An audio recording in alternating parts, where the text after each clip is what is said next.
بسم اللہ الرحمن الرحیم الحمدللہ رب العالمین والعاقبۃ للمتقین والصلاة والسلام علی نبیہ وعلی آلہ واصحابہ اجمعین۔ حاضرین محترم، آج ہم ایک خاص نوعیت کی نشست کے لیے یہاں یکجا ہیں، اور آپ جانتے ہیں کہ آج ہمارے محترم جناب احمد جاوید صاحب داعی جان مولانا سید زوار حسین شاہ رحمۃ اللہ علیہ کے حوالے سے گفتگو فرمائیں گے۔ اس گفتگو کے لیے آپ نے جو عنوان خود متعین کیا ہے وہ ہے حضرت مولانا سید زوار حسین شاہ رحمۃ اللہ علیہ، تفقہ اور تصوف کی وحدت۔ اس گفتگو کے حوالے سے عنوان اس قدر واضح ہے کہ ہمیں کوئی بات کہنے کی ضرورت نہیں۔ میں چاہتا تھا کہ آغاز میں جناب احمد جاوید صاحب کے حوالے سے کچھ تعارفی کلمات عرض کروں، لیکن آپ کا اصرار نما حکم یہ بھی ہے کہ اس حوالے سے کچھ نہ کہا جائے۔ اس حکم سے ایک فائدہ ہمیں یہ ہوا کہ اس آزمائش سے ہم بچ گئے، یا اس آزمائش میں مبتلا نہ ہو سکے کہ ہمیں آپ کے حوالے سے کہنا بہرحال ایک بہت بڑی ذمہ داری کا معاملہ تھا۔ آپ اور آپ کی گفتگو کے درمیان اب مزید وقفہ ہم نہیں دینا چاہتے۔ آپ کی اس گفتگو کا آغاز ہوتا ہے جناب احمد جاوید صاحب۔ بہت شکریہ عزیز الرحمان صاحب، بہت عنایت، جزاک اللہ۔ تو میں پھر آغاز کرتا ہوں۔ جیسا کہ ڈاکٹر عزیز الرحمان صاحب نے فرمایا کہ آج کی گفتگو کا موضوع یا عنوان مولانا سید زوار حسین شاہ صاحب رحمہ اللہ کہ یہاں تفقہ اور تصوف کی وحدت یہ ہے، اور میرے خیال میں آج ہم شاہ صاحب رحمہ اللہ سے کچھ ذہنی فیوز بھی اخذ کریں گے، کچھ وجدانی حقائق سے بھی مانوس ہونے کا تجربہ حاصل کریں گے انشاءاللہ۔ تو میں اس تفصیل میں نہیں جاتا کہ ان کے شیخ اور شجرہ کیا تھا، یہ تو ظاہر ہے کہ جو حاضرین تشریف رکھتے ہیں وہ سب بہت اچھی طرح مجھ سے زیادہ جانتے ہیں۔ تو میں براہ راست بس بات یہاں سے شروع کروں گا کہ میں نے زوار حسین شاہ صاحب رحمہ اللہ کو پہلی مرتبہ غفوری مسجد، بریٹو روڈ، سولجر بازار میں دیکھا۔ وہ تقریب یہ تھی کہ مدینہ منورہ سے مولانا عبدالغفور صاحب عباسی رحمہ اللہ تشریف لائے ہوئے تھے، تو ان کے مطلب ان سے فیض حاصل کرنے، ان سے بیعت ہونے، ان کا بیان سننے کے لیے ایک جمع غفیر اس مسجد میں حاضر تھا۔ وہاں ایک کونے میں وہ زوار صاحب رحمہ اللہ اور ڈاکٹر غلام مصطفیٰ خان صاحب رحمہ اللہ، یہ دونوں جیسے جڑ کے بیٹھے ہوئے تھے، اور بالکل خود کو غیر نمایاں اور غیر ممتاز رکھتے ہوئے۔ تو بیچ بیچ میں کیونکہ وہ مولانا عبدالغفور صاحب رحمہ اللہ وہ اونچائی پہ بیٹھے تھے، تو وہ بہت بار حضرت کا نام لیتے تھے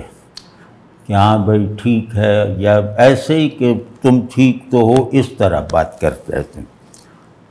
تو لیکن مجھے ایسا لگا کہ یہ ساری مجلس میں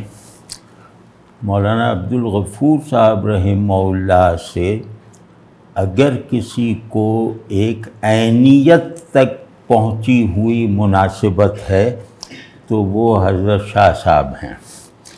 پھر خیر وہ دیکھا، بہت زیادہ متاثر ہوا، کیونکہ میں یہ بات جانتا تھا کہ یہ خود شیخ وقت ہیں، اور مولانا عبدالغفور صاحب کے ساتھ ان کا جو تعلق طریق کی ہائرارکی میں ہے وہ پیر بھائی کا ہے، لیکن پیر بھائی کا ایسا ادب، ایسی محبت اور ایسی مطلب بے نفسی وہ کسی شخص کے لیے تکلفاً بھی ممکن نہیں ہے جو میں نے ان کو ان دونوں میں وہاں دیکھی۔ تو پھر بڑی کشش ہوئی، اور پھر اس کے بعد یہ جان کر کہ یہ ناظم آباد ہی میں رہتے ہیں، تو ناظم آباد میں اس وقت ہم بھی رہتے تھے 1 نمبر میں، تو پھر اور زیادہ محبت پیدا ہوئی، تجسس بھی پیدا ہوا۔ تو لیکن یہ کہ وہاں بھی میں نے 2-1 مرتبہ 3-4 مرتبہ حضرت کی دور دور سے زیارت کی، اور لوگ ساتھ ہوتے تھے، لیکن یہ کہ ایسا لگتا تھا کہ جیسے مطلب یہ صاحب مایوس کن حد تک اپنے آپ کو ہماری نظروں سے چھپانے کی مشق بہت کمال تک پہنچا کے کر چکے ہیں، اور عجیب سا لگتا تھا کہ جیسے ان کو جو ہم دیکھ رہے ہیں یہ مطلب ہمارے دیکھنے سے بہت زیادہ ہیں، اور جتنا دکھائی دے رہے ہیں وہ ہمارے جذبہ دید کی تسکین تو کرتا ہے، لیکن جتنا نہیں دکھائی دے رہا وہ ہمارے نفس کی، ہمارے قلب کی، نفس میں موجود داعیہ محبت کی ایسی تربیت ضرور کر دیتا ہے کہ ہم غیب الہی سے مانوس ہو جائیں۔ تو اللہ کی نشانی کا پہلا مطلب مجھے، یعنی کہ اللہ کو ماننے والا، اللہ کا دوست اللہ کی یاد دلا دیتا ہے، اللہ کی چلتی پھرتی نشانی ہوتا ہے، اس کا مجھے پہلا جو جیسے ایکسپیرینس ہوا وہ یہی تھا یہ شاہ صاحب کو دیکھ کر، کہ یہ جو اللہ سے مانوس کرنے، اللہ سے قریب کرنے کا جو انتہائی درجہ ہے کہ وہ اللہ کو ظاہر اللہ کے ظہور کو دیکھنے کی صلاحیت پیدا کرتے ہوئے اس کے غیاب سے بھی مانوس کر دیں، تو وہ اس طرح کے لوگوں کو دیکھ کر جیسے یقین آ جاتا ہے، اور اپنی حد تک، اپنے حد تیقن تک، اپنی بساط بھر جیسے آدمی اللہ کے ساتھ تعلق کی یہ جو شہود و غیب والی معنویت ہے اس کو اپنی اوقات کے مطابق پہچان لیتا ہے، اور پہچاننے کے بعد اگر سنجیدگی کا مظاہرہ کرے تو پھر اس کو کیفیت بنا لینے میں بھی کامیاب رہتا ہے کہ میں اللہ کو دیکھ رہا ہوں اسے نہ دیکھتے ہوئے، میں اللہ کو نہیں دیکھ سکتا مگر اسے دیکھتے ہوئے۔ تو یہ وہ بزرگ ہیں جنہیں دیکھ کر مجھے معنی کا احساس پہلے ہوا، لفظ بعد میں ملے، یہ بڑا احسان ہے۔ تو اس کے بعد ایک مرتبہ میں نے وہ تاج میڈیکوز شاید ابھی بھی ہو ناظم آباد میں، تو اس کے فٹ پاتھ پہ یہ 2-4 معتقدین کے ساتھ کہیں جا رہے تھے، تو وہاں میں نے انہیں دیکھا کہ وہ ایک صاحب سے درخواست کر رہے ہیں کہ میرے لیے دعا کرنا، اور اس درخواست مطلب وہ بالکل درخواست کے لہجے میں درخواست کی نیت سے تھی، ایسا نہیں تھا کہ وہ کوئی ایسے ہی انکسار کا مظاہرہ کر رہے ہیں، وہ لگ رہا تھا کہ یہ دل سے چاہتے ہیں کہ یہ شخص میرے لیے دعا کرے۔ تو اس طرح کی کچھ جو زیارتیں مجھے اللہ کے فضل سے نصیب ہوئیں، تو مجھے ان کے بارے میں جیسے ایک شوق سا پیدا ہو گیا کہ میں ان سے فیضیاب کس طرح ہو سکتا ہوں، اور فیضیاب ہونے کے لیے صاحب فیض کے بارے میں جتنی معلومات، جتنا علم ہونا چاہیے وہ میں کہاں سے حاصل کروں، وغیرہ وغیرہ۔ تو پھر میں نے ان کی جو پہلی کتاب میں نے دیکھی تھی وہ عمدۃ السلوک تھی، اور میں نے حضرت کی کہہ سکتے ہیں کہ عمدۃ الفقہ تو پوری نہیں دیکھی، لیکن باقی زبدۃ الفقہ دیکھ لی، دیگر تصانیف بھی نظر سے گزری ہیں اور نظر سے بار بار گزرتی رہی ہیں۔ تو مجھے ان کے بارے میں جو اصل اطمینان نصیب ہوا، ان کے روحانی درجے اور ان کے مرتبہ مشیخت کا جو تھوڑا سا اندازہ ہوا کلینکل انداز میں، یعنی معروضی انداز میں، وہ شیخ وجیہ الدین صاحب رحمہ اللہ کے ذریعے سے ہوا۔ شیخ وجیہ الدین صاحب اظہر شاہ صاحب کے مرید بھی تھے، لیکن یہ کہ خلافت ملنے لگی تو وہ نہ پہنچے خلافت لینے کے لیے۔ پھر اس کے بعد حضرت کے وصال کے بعد وہ پیر غلام حبیب صاحب سے متعلق ہو گئے، لیکن جب بھی کہتے تھے میرا شیخ، میرے پیر، تو اس سے مراد ہوتی تھی حضرت سید زوار حسین شاہ صاحب رحمہ اللہ۔ تو ان سے کچھ بات نہیں سنی۔ پھر یہ کہ انہیں دیکھا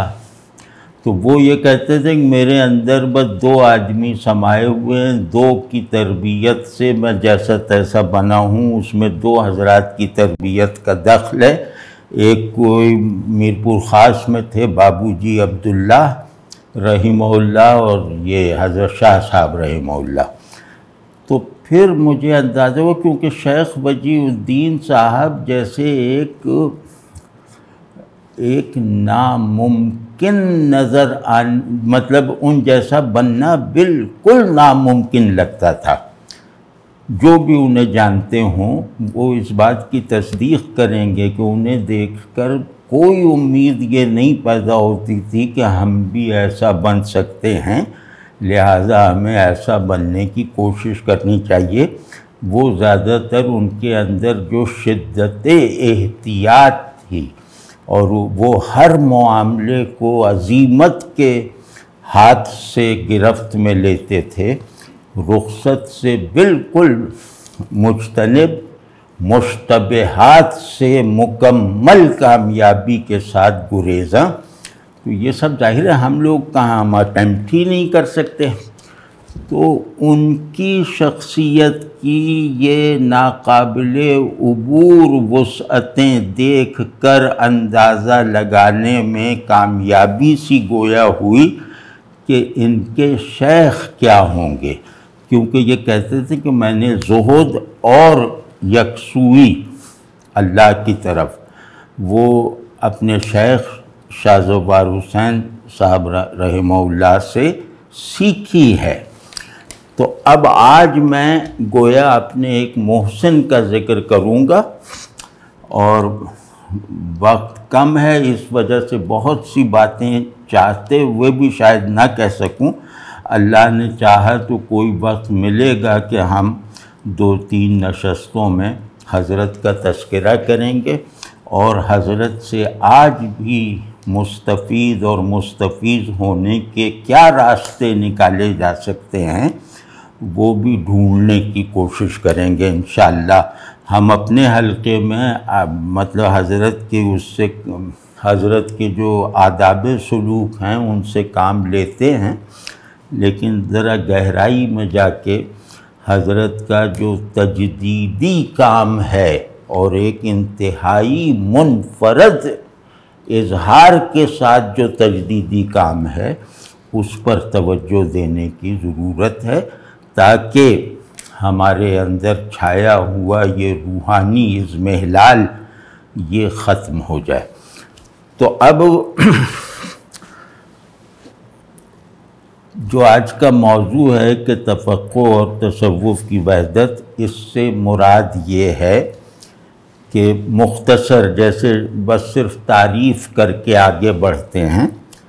مطلب اس کی ڈیفینیشن بتا کے آگے بڑھتے ہیں کہ تفقہ یہ تسلیم و تعمیل ہے کہ میں نے مانا اور میں نے اطاعت کی۔ تو یہ تفقع ہے جس کے ماننے میں زیادہ گہرائی اور جس کی اطاعت میں زیادہ پختگی ہوگی وہ زیادہ بڑا فقیہ ہوگا۔ تو اور اسی طرح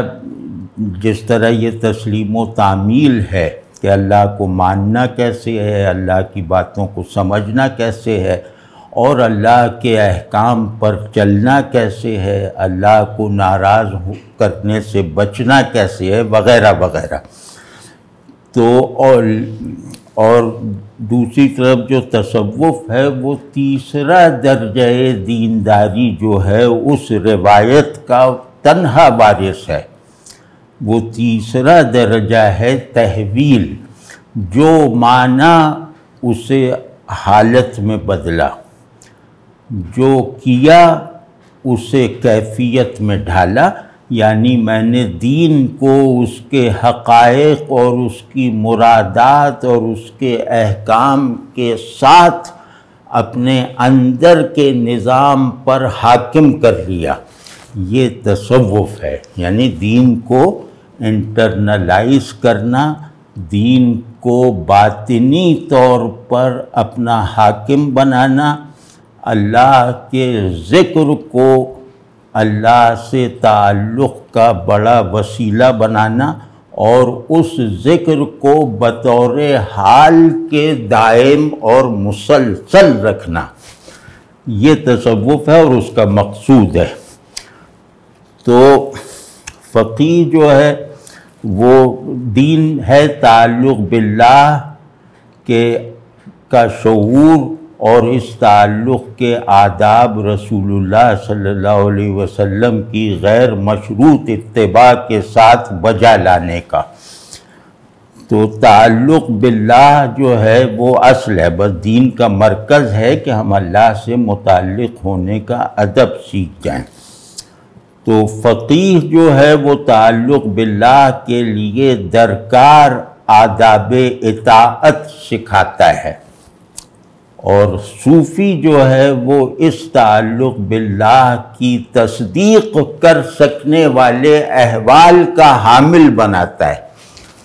تو یہ دو جو چیزیں، اس کی تفصیل میں ہم نہیں جاتے، لیکن اگر ان دونوں کا جو یہ امتیاز ہے، یہ فرق نہیں ہے، یہ ایک کل کے دو اجزاء کا ایک دوسرے کے ساتھ معاونت کی حالت میں سے پیدا ہونے والا امتیاز ہے۔ تو اگر ہم اس کو اس پہلو سے دیکھیں تو شخصی طور پر بھی جن حضرات کو یہ سعادت حاصل ہوئی ہو کہ انہوں نے شاہ صاحب کی صحبت میں وقت گزارا ہو، شاہ صاحب سے انہوں نے مریدی کا شرف پایا ہو، یا کوئی بھی فیض یابی کا طریقہ بطریق صحبت انہیں میسر آیا ہو، تو وہ یہ شاید یہ سنتے ہی ان کے ذہن میں شاہ صاحب کی تصویر آ گئی ہوگی کہ یہ تعلق باللہ کے آداب اطاعت کو قلب کی پوری رضامندی اور ذہن کی پوری آمادگی اور ارادے کی پوری پختگی کے ساتھ بجا لانا کس طرح سکھا دیتے تھے۔ تو آپ پوچھ لیں جو سینئر لوگ ہوں تو انشاءاللہ وہ اس بات کی تردید نہیں کریں گے۔ تو شیخ کامل یا نقشبندیوں کی اصطلاح میں شیخ کامل مکمل، شیخ کامل بہت ہو سکتے ہیں، شیخ کامل مکمل یعنی جو خود بھی صاحب کمال ہو اور اپنے مرید کو بھی کامل بنا سکتا ہو، یہ ایسا شیخ بہت کمیاب ہوتا ہے، اور ایسا شیخ ہی اپنے وقت میں نقشبندیت کا امام کہلانے کا مستحق ہوتا ہے۔ تو الحمدللہ شاہ صاحب کا کمال ان کی ذات سے ظاہر تھا، ان کا کامل ہونا انہیں دیکھتے ہی پتہ چل جاتا تھا۔ اور پھر ان کا مکمل ہونا، مثال طور پہ ڈاکٹر غلام مصطفیٰ خان صاحب، وجیہ الدین صاحب، وہ حاجی محمد اعلیٰ صاحب، تو ان سب کو دیکھ کے احساس ہو جاتا تھا کہ بھائی یہ انہی کے بنائے ہوئے ہیں۔ تو ایک تو اس طرح ان کے خلفاء اور ان کے مقربین کو دیکھ کر یہ تصدیق ہوتی تھی کہ یہ کامل کے ساتھ مکمل بھی تھے، اور اس سے زیادہ یقینی اور محکم تصدیق ان کی کتابیں دیکھ کر ہوتی ہے، خصوصاً زبدۃ الفقہ اور عمدۃ السلوک۔ ان دونوں کو اگر آدمی نے سرسری نظر سے بھی پڑھا ہو تو وہ کم از کم زبدۃ الفقہ مثال طور پر جس نے پڑھی ہو وہ اس بات کی انشاءاللہ تصدیق کرے گا کہ اس کتاب سے خشیت کے، اللہ سے ڈرنے اور تقوی کے اصول پر اپنے نفس کا تزکیہ ہوتا ہوا محسوس ہوتا ہے۔ کبھی زبدۃ الفقہ کو اس غرض سے اور طالب تزکیہ کی پوزیشن لے کر پڑھیں، کبھی آپ زبدۃ الفقہ کو اپنے سلوک کی راہنما کتاب سمجھ کے پڑھیں تو انشاءاللہ یقیناً یہی محسوس ہوگا۔ تو اسی طرح عمدۃ السلوک کا قاری جو ہے، عمدۃ السلوک شاہ صاحب کی غالباً مقبول ترین اور مشہور ترین کتاب ہے، اور نقشبندی سلوک پر بہت سی اچھی کتابیں لکھی گئی تھیں پہلے سے، کہ چہار گنج ہے، وہ کیا نام ہے، ایک مولانا ہدایت علی جے پوری صاحب کی ایک کتاب ہے، پھر مولانا عبداللہ صاحب قادری ان کی کتاب ہے سلوک مجددیہ۔ تو یہ سب بہت اچھی کتابیں ہیں، اور ارشاد حسین رامپوری صاحب کی کتاب ہے، لیکن جیسی جامعیت عمدۃ السلوک میں ہے وہ جامعیت اس سے پہلے نقشبندی سلوک پر لکھی جانے والی کسی کتاب میں نہیں ہے۔ اور اس کتاب کی دوسری خوبی یہ ہے کہ عامی سے لے کر عالم، عالم سے لے کر عارف، عارف سے لے کر عاشق الہی تک ہر طبقہ، ہر ذوق کا مالک اس سے فیض یاب ہو سکتا ہے۔ اور ایک کرامت میں اس کتاب کی بتاؤں کہ اس کی ہر بات، یعنی جس بات پہ شاہ صاحب زور دیتے ہوں، یعنی جس کو بنیادی بات کے طور پر بیان فرما رہے ہوں، اس کی ہر بات ذہن اور دل دونوں میں محفوظ ہو جاتی ہے، یعنی ذہن میں وہ حافظے میں چلی جاتی ہے اور نکلتی نہیں ہے، اور اس کے ساتھ ساتھ قلب میں جیسے وہ قلب کو شاداب رکھنے والے احوال کی فراہمی کا کام بھی کرتی ہے۔ تو قلب اس کو حال کے طور پہ محفوظ کر لیتا ہے، دماغ اس کو خیال کے طور پہ حفظ کر لیتا ہے۔ یہ اس کتاب کی بہت بڑی خصوصیت ہے۔ کاش وہ حضرت کا سلسلہ تو ماشاءاللہ چل ہی رہا ہے، تو کاش ان کی اس کتاب کو اس طرح پڑھنے کی تلقین بھی کی جاتی رہے تو انشاءاللہ بہت فائدہ ہوگا۔ تو یہ جو عمدۃ السلوک ہے، اس کا قاری جو بھی اس کے بہت قارئین ہیں، بہت لوگوں نے پڑھی ہے، نقشبندیوں کا انحصار رہا ہے اس کتاب پر، یعنی جب تک متاخرین نقشبندیہ کسی کام کے تھے اس وقت تک ان کی تعلیمات، توجہات اور مطلب ساری تفصیلات کا دار و مدار رہا ہے عمدۃ السلوک پر۔ تو اب اگر نہیں تو اب کوئی کام ہی نہیں کر رہا۔ جب بھی نقشبندی لوگ صحیح معنوں میں نقشبندی اسٹرکچرز بنائیں گے، انہیں جن کتابوں کی سب سے پہلی ضرورت پڑے گی ان میں ایک عمدۃ السلوک ہوگی۔ تو اس کو جو پڑھنے والے ہیں پوچھ کے دیکھیے، وہ انشاءاللہ اس بات کی پوری تائید کریں گے کہ اس کتاب سے محبت کے اصول پر تزکیہ واضح طور پر محسوس ہوتا ہے۔ دیکھیں تزکیہ کیا مطلب ہوا کہ نفس کو بندگی کے لائق بنانا، نفس کو اللہ سے تعلق رکھنے کے قابل بنانا، نفس کو اللہ کے حضور میں پیش کر دینے والی تزئین دینا، یہ ہے نا تزکیہ۔ تو اس کے 3 اصول ہیں کہ اللہ کی صحیح معرفت، اللہ کی غیر مشروط خشیت جو اس کی اطاعت کا بیج ہے، اور اللہ کی ہر محبت پر حاوی محبت،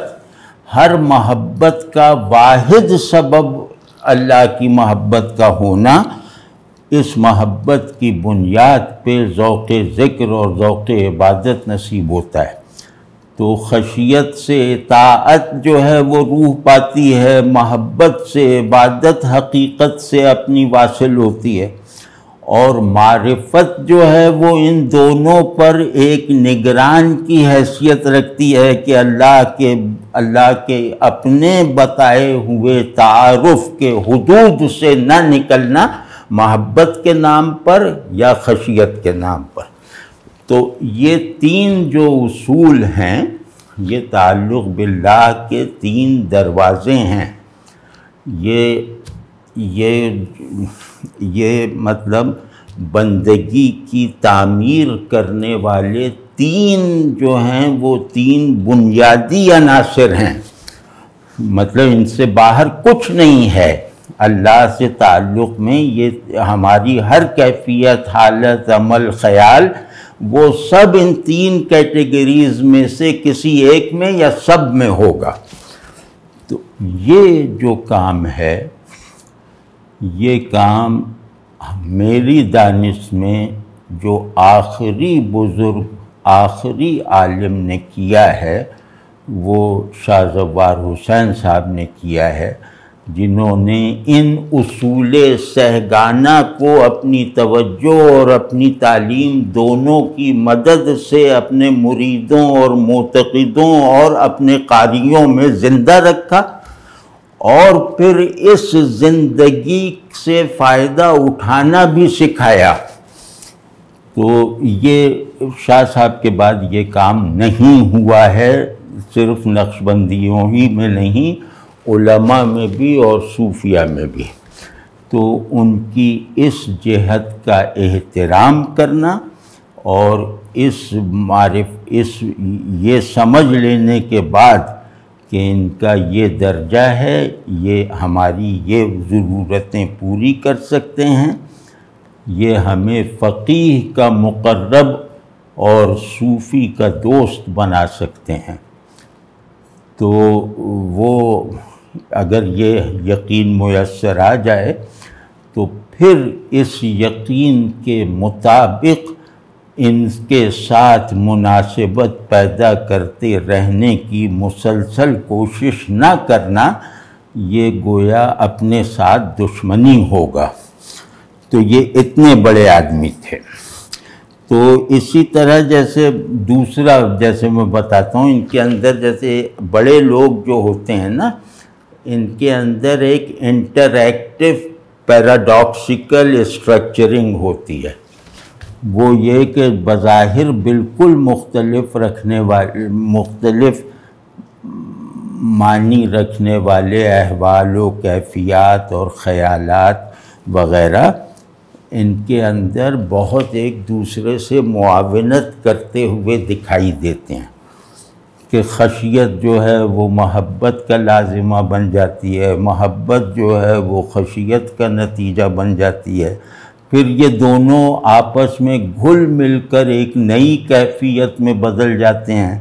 جس کو ادھر سے محسوس کرو تو محبت ہے، ادھر سے یاد کرو تو خشیت ہے، اور ان دونوں سے بھی زیادہ کچھ ہے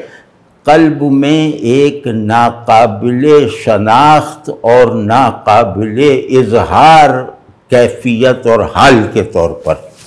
کبھی کر کے دیکھو، بڑی چیزوں کے طالب بنو اور بڑے لوگوں کو ضائع نہ جانے دو۔ بڑے لوگ تو ضائع ہوتے ہی نہیں ہیں، یعنی اپنے لیے بڑے لوگوں کو مردہ نہ ہو جانے دو۔ ایسے چھوٹے پن کو اپنے اوپر مسلط نہ کرو کہ تم کسی بھی بڑے آدمی سے نسبت قائم کرنے کے لائق ہی نہ رہ جاؤ۔ تو اللہ مجھے اور ہم سب کو مطلب یہ توفیق دے۔ تو اب یہ جو عمدۃ الفقہ، مطلب عمدۃ الفقہ تو ذرا ضخیم ہے، تو اس کا خلاصہ جو حضرت نے فرمایا ہے زبدۃ الفقہ کے عنوان سے، اس کو ذرا پڑھیں تو صاف لگے گا، بالکل واضح، کہ یہ کسی صوفی فقیہ کی کتاب ہے۔ اور اس کے بعد جب عمدۃ السلوک پڑھیں گے تو یہ احساس ہوگا کہ یہ کسی فقیہ شیخ کبیر کی کتاب ہے، یعنی یہ کسی فقیہ صوفی اعظم کی کتاب ہے۔ تو یہ کوئی معمولی جامعیت ہوتی ہے، اور یہ پوری شخصیت کو، پورے نفس کو، اس کے تمام تر میلانات و محرکات کے ساتھ فنا ہوئے بغیر نہیں حاصل ہو سکتی۔ جیسے سب سے بڑی فنا وہ فنائے نفس ہے۔ نقشبندیوں میں فنا کا ایک تصور ہے جو بہت بامعنی ہے، اور جس نے تصوف کو خالص رکھنے میں مدد دی ہے، وہ ہے فنائے لطائف کا تصور۔ تو جو 7 یا 10 لطائف جو ہیں، ان میں جس فنا پر فنائیت، فنا فی اللہ ہونا میسر آتا ہے، جو بندگی کا آخری درجہ ہے، وہ ہے فنائے نفس۔ تو مجھے تو کوئی کہہ دو، میں تو قسم کھا کے کہہ دوں کہ فنائے نفس کتاب سے اتنی سمجھ میں نہیں آتی جتنی زوار صاحب جیسے بزرگوں کو دیکھ کے سمجھ میں آتی ہے۔ تو یقیناً انشاءاللہ وہ فنائے نفس کے بالکل تکمیلی جوہر کے حامل تھے، اور یہ فنائے نفس ان کے اندر کسی اجنبی غیر معمولی صورت سے ظاہر نہیں ہوئی۔ اس فنائے نفس کے نتیجے میں مجھ ایسا گرا پڑا بھی ان کا مقرب بن سکتا تھا، اور عالم اور صوفی تو ظاہر ہے بن سکتے تھے۔ مطلب مجھے ان کے ساتھ تعلق میں سب سے زیادہ جو چیز محسوس ہوگی، یہاں مجھے علامتی ہے، تو وہ ہے اپنائیت۔ انہیں دیکھتے ہی ارادت اور عقیدت سے پہلے محبت اور اپنائیت پیدا ہوتی تھی، جو ارادت اور عقیدت کو حقیقی بنانے میں کام آتی تھی۔ تو اب ان دونوں کتابوں کا میری سب سے درخواست ہے، خیر حاضرین نے تو سب نے پڑھی رکھی ہوگی، لیکن اگر کسی نے نہ پڑھی ہو تو بہت ضروری ہے۔ تو ان دونوں کتابوں کا مشترک تاثر یہ ہے کہ معرفت، محبت اور خشیت کے جو اصول سہگانہ ہیں تعلق باللہ کے،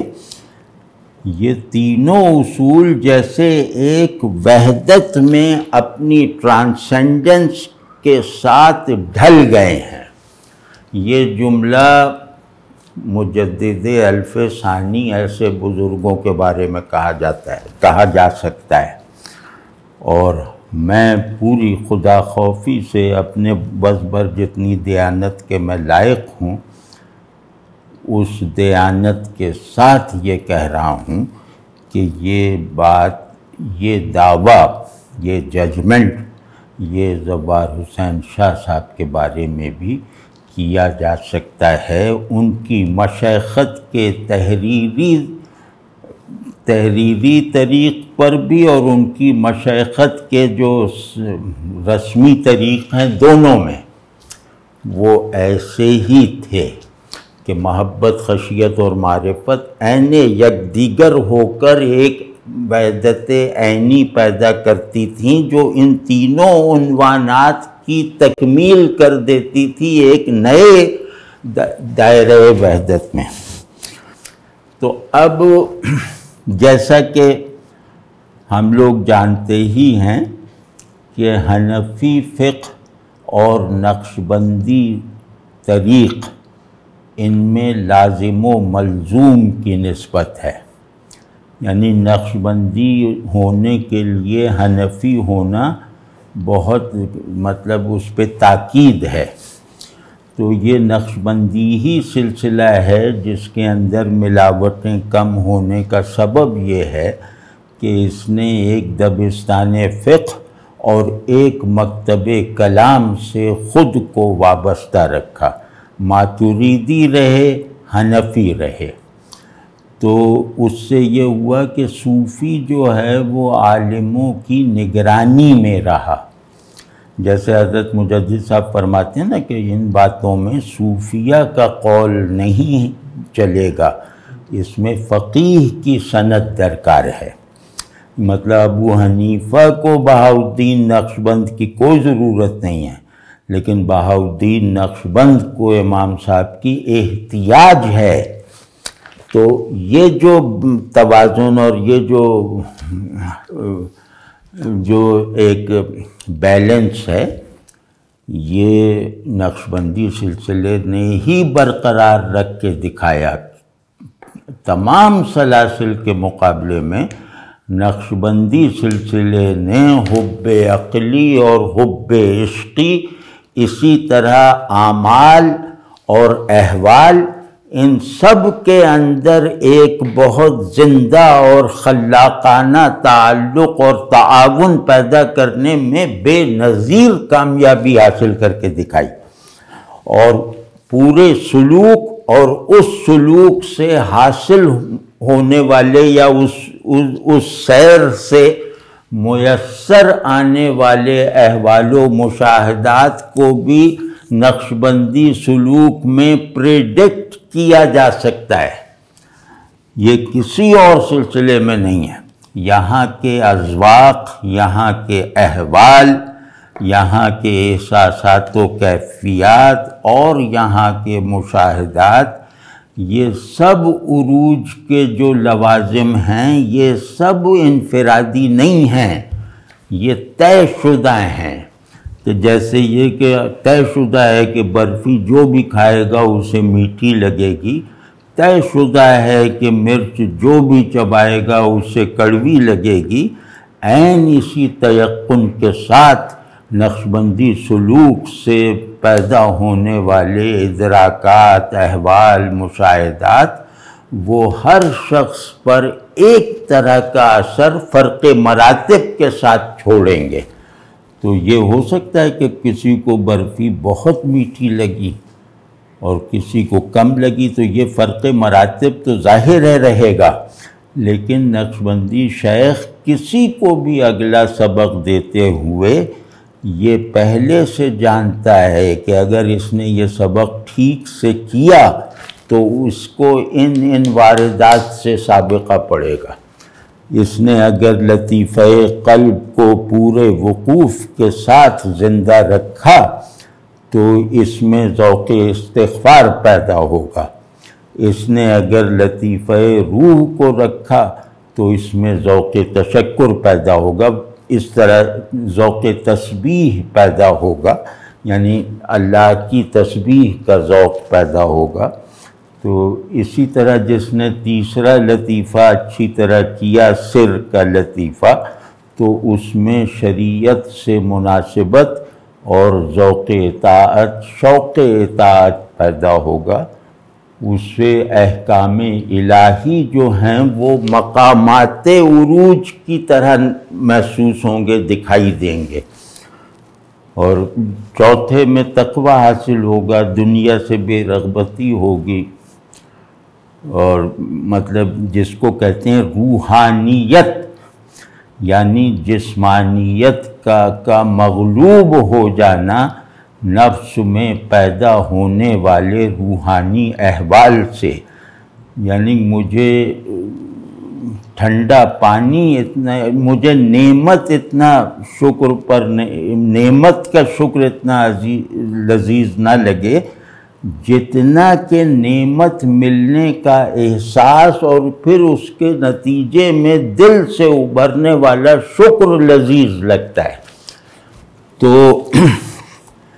اسی طرح پانچواں لطیفہ جس نے کر لیا تو اس نے گویا حقائق ابدیت کو ایک حیت وحدانی کے ساتھ جذب کر لیا، دل میں بھی، نفس میں بھی، دماغ میں بھی۔ تو اب یہ کسی بھی نقش بندی سے آپ کہیں تو یہی باتیں آپ بتائے گا جو میں نے عرض کی ہیں، لیکن ان باتوں کو کتاب سے عمل میں لانا یہ کام کم لوگ کر سکتے ہیں۔ ظاہر ہے کتاب میں تو آئیڈیل لکھا ہوتا ہے نا، تو اس آئیڈیل کو عمل میں لا کے دکھانا یہ تو بہت زیادہ مشکل بات ہے۔ تو یہ لوگ ایسے مشائخ، بہت ایسے مشائخ ہی کامل مکمل کہلاتے ہیں، ایسے مشائخ ہی موصل کہلاتے ہیں جو آئیڈیلز کو عمل میں، احوال میں لانے کی لیاقت اپنے مریدوں میں پیدا کر دیتے ہیں۔ تو اس اعتبار سے زوار صاحب رحمہ اللہ انہی لوگوں میں سے میرے مشاہدے کی حد تک جو ہے وہ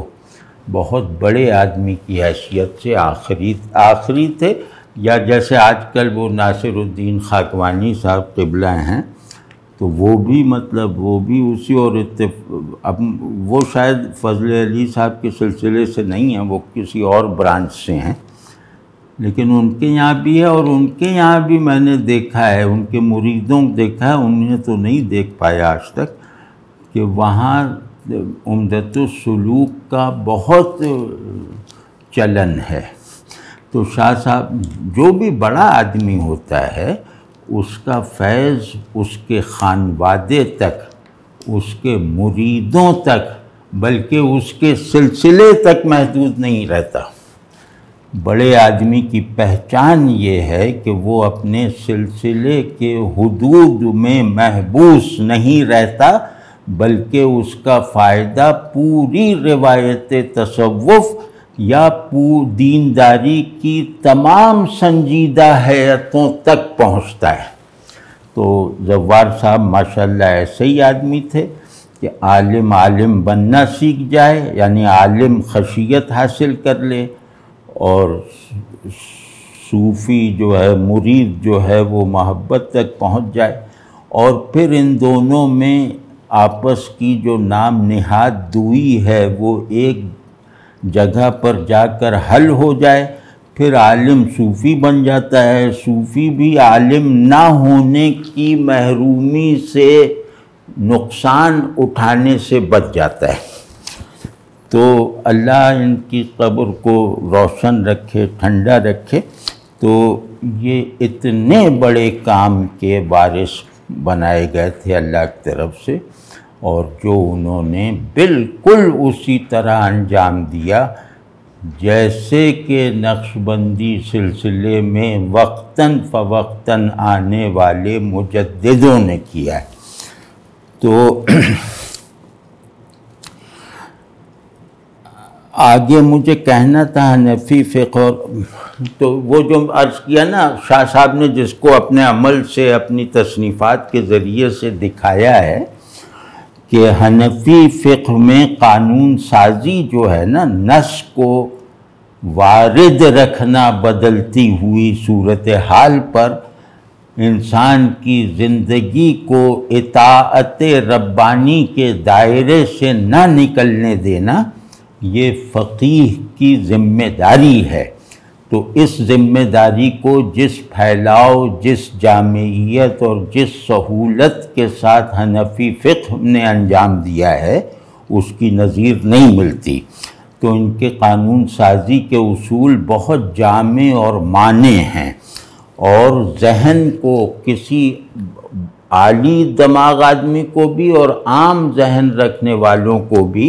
حنفی فقہ اطاعت سے مانوس کر دیتی ہے، وہ اطاعت کو جبر نہیں رہنے دیتی۔ تو یہ وصف حنفی فقہ میں یہ دو اوصاف بہت واضح ہیں، اور اسی طرح نقشبندی سلسلہ جو ہے حنفیت کا ملزوم ہے۔ تو اس میں سلوک اور اس کے مراحل و مراتب کی جو تدوین اور درجہ بندی اور کیٹیگرائزیشن ہے وہ بہت مضبوط ہے، بہت محکم ہے، اور احوال و مشاہدات کے جو طے شدہ حدود اور مظاہر ہیں وہ بھی ایسے ہیں کہ آپ کسی غلط احوالی کا شکار نہیں ہو سکتے۔ آپ کو شیطان اثناء عروج میں گمراہ نہیں کر سکتا اگر آپ نے نقشبندی اصول اور نقشبندی جو مبادئ سلوک ہیں ان کی رعایت رکھی، اپنے آپ کو ان کا پابند رکھا۔ یہ اس پیغام کا ایک بڑا حصہ ہے جو حضرت شاہ صاحب کی ان دو کتابوں سے ہم تک پہنچا ہے اور ہماری بساط بھر ہماری سمجھ میں آیا ہے۔ تو جتنا بھی سمجھ میں آیا ہے وہ ہماری آخرت سنوارنے کے لیے اللہ تبارک و تعالی نے چاہا تو کافی ہے۔ تو اب مطلب دل سے دعا کرنی چاہیے احسان مندوں کی طرح، یعنی یہ زوار شاہ صاحب اپنے فزیکل مخاطبین کے ہی محسن نہیں ہیں، مربی نہیں ہیں، یہ وہ لوگ ہیں جو صدیوں تک مربی ہونے کی پوزیشن لیے رکھتے ہیں، جو آخر تک جو ہے وہ اپنی طرف متوجہ ہونے والوں کو فیضیاب کرتے رہتے ہیں اپنی کتابوں کے ذریعے سے، اپنے تذکروں کے وسیلے سے۔ تو ان کو اس حیثیت سے رکھ کر دکھائیں۔ اس کا طریقہ یہی ہوتا ہے کہ ان کا کام جن لوگوں کے حصے میں آیا ہے وہ لوگ ان کے مشرب پہ رہیں، ان کے ذوق پہ رہیں، اور ان کے جو عادتیں اور ان کے جو رہن سہن ہے اس میں خود کو مقید رکھیں، تو پھر انشاءاللہ یوں لگے گا کہ زوار صاحب جاتے جاتے بھی کچھ نہ کچھ رہ گئے ہیں۔ تو بس اللہ کرے کہ جو باتیں کی ہوں اس میں کوئی غلطی ایسی نہ ہو کہ لوگوں کو نقصان پہنچے، اور دوسرے یہ کہ اللہ ہم احسان مندی کے جذبات کے ساتھ، میں احسان مندی کے بہت مضبوط جذبے کے ساتھ اللہ سے عرض کرتا ہوں کہ یا اللہ انہیں اس کی بہترین جزا دینا، آمین۔ وصلی اللہ علی النبی الامی۔ جزاک اللہ۔ ہم آپ کا کہ ممنون ہیں جناب مجاوید صاحب، آپ نے گفتگو فرمائی۔ میں ادارے کی جانب سے، والد صاحب کی جانب سے اور تمام حاضرین کی جانب سے آپ کا شکریہ ادا کرتا ہوں، اور حاضرین نے بھی ابھی سنا، آپ نے فرمایا کہ یہ سلسلہ جاری رہے گا۔ انشاءاللہ ہم منتظر رہیں گے کہ آپ اپنی سہولت کے مطابق ہمیں آئندہ نشست کے حوالے سے بھی موقع عنایت فرمائیں، اور ہم جناب حاضرین آپ بھی انشاءاللہ ہمارے ساتھ اس انتظار میں شریک ہیں، اور جلد ہم آپ کو مطلع کریں گے کہ ہماری دوسری نشست اس سلسلے کی کب منعقد ہو رہی ہے۔ کوشش یہی ہوگی کہ اس نوعیت کی دوسری نشست ہم اسی طرح ہفتے کے دن رات میں کسی وقت منعقد کریں، تاکہ دوبارہ ایک بار ہم اکٹھے ہو سکیں اور اس تذکرے کو آگے بڑھا سکیں۔ آپ تمام حضرات کا بہت شکریہ۔